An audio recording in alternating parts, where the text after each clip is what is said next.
Hello बच्चों, let's see this question. Anhydrous formic acid is prepared by, मुझे बताना है कि जो एनहाइड्रस फॉर्मिक एसिड होता है वो इन चारों मेथड्स में से जो चार ऑप्शन गिवन है इनमें से किस में बनता है बच्चों। तो फॉर्मिक एसिड क्या होता है बच्चों? HCOOH। तो एनहाइड्रस फॉर्मिक एसिड कौन सा होगा जिसमें क्या होगा? एब्सेंस ऑफ मॉइस्चर होगा। यानी कि मैं कहना चाहूंगा कि उसमें वाटर मॉलिक्यूल बिल्कुल भी नहीं होगा, है ना। उसको ऐसे ऐसे फॉर्मिक एसिड को जिसके अंदर एब्सेंस ऑफ मॉइस्चर हो, पानी बिल्कुल भी ना हो, उसे हम बोलेंगे एनहाइड्रस फॉर्मिक एसिड बच्चों। ठीक है। तो अगर मैं ऑप्शंस चेक करूं तो ऑप्शन ए में उसने बोला है कि heating NaOH with CO at 210 degree Celsius. तो क्या प्रोडक्ट बनता है इस रिएक्शन में अंडर प्रेशर? अगर मैं हाई प्रेशर दूं अगर, तो मुझे क्या मिलता है इस प्रोडक्ट? इसमें मुझे मिलता है HCONA। ठीक है, ना कि HCOH जो भी एनहाइड्रस वाला। दिस इज रॉन्ग, ओके, क्योंकि यहाँ पे सॉल्ट मिल रहा है ना कि एसिड। ओके।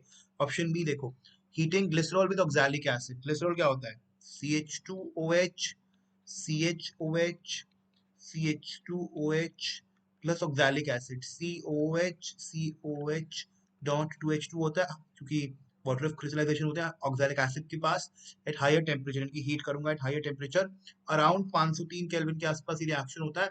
ठीक है, तो मुझे जो प्रोडक्ट मिलता है उसमें मुझे मिलता है बच्चों बेसिकली एलाइल अल्कोहल। कि एलाइलिक अल्कोहल मुझे मिलता है उसमें प्रोडक्ट में, और साथ में वाटर भी मिलता है। ठीक है, पहली बात तो ये कि वाटर के आने की वजह से एनहाइड्रस नहीं हो गया, हाइड्रस हो गया, तो वही गलत हो गया। क्योंकि एक चीज ये भी देखने वाली थी कि ऑक्सैलिक एसिड गिवन है रिएक्टेंट में जिसके पास ऑलरेडी हाइड्रेटेड मतलब वाटर के मॉलिक्यूल होते हैं, क्रिस्टलाइजेशन के वाटर वाले मॉलिक्यूल होते हैं, तो डेफिनेटली वो एनहाइड्रस तो नहीं बनाने वाला था। So this is also wrong. Option C बोलता है catalytic oxidation of ethane in presence of catalyst. तो कैटालिटिक ऑक्सीडेशन में क्या होता है बच्चों? इथेन के बेसिकली जो आपका इथेन यानी कि C2H6, जब उसका मैं कैटालिटिक ऑक्सीडेशन कराता हूँ तो मुझे जो प्रोडक्ट मिलता है उसमें मुझे HCOH यानी कि फॉर्मिक एसिड, साथ में मुझे वाटर मॉलिक्यूल भी मिलता है।